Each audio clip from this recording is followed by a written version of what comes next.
São Paulo, at 3 o'clock in the morning. One does not have to walk far to find people sleeping on the streets, seeking any shelter against the cold of dawn. There are 26,000 homeless people in this huge city, and every day their number is increasing. Because of the pandemic, many Brazilians have lost their jobs and incomes.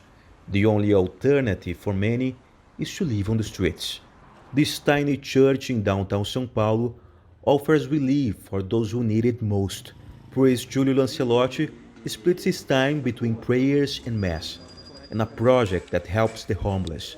It's early in the morning and the church is crowded. Inside the boxes, donations. Muita gente andando pelo Brasil.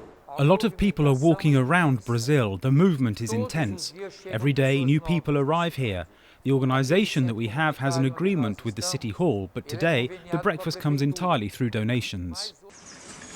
The project grew so much it needed to be moved to a shelter near the church. The doors weren't even open yet, and the line is already huge. One by one they enter and receive food, supplies and hygiene products. Ali passam 600 a 700 pessoas por dia. There are 600, 700 people per day. During the pandemic, in 1 month only, we had 8,000 homeless people here. Before the pandemic, it was half of that. It was a very high number. Everywhere there are stories from all over Brazil. People who lost everything in these last few months. Life before the pandemic was good. I had all I wanted. I had a job. I was very fine, in harmony with my family.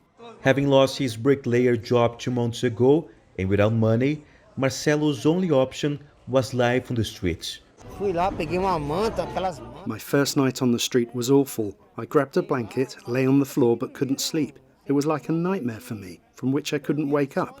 Then I realised that this was my new reality. Estou emotivo, cansado. I get very emotional. It's so sad to see people struggling and suffering, and at the same time sad because of powerful people's indifference. We have to fight. Our struggle is not just to make a donation, but to change the structure. Tomorrow everything starts all over again in this church. The hunger of those who live in Brazil's know no hour or day of the week. Edgar Maciel for VOA News, São Paulo.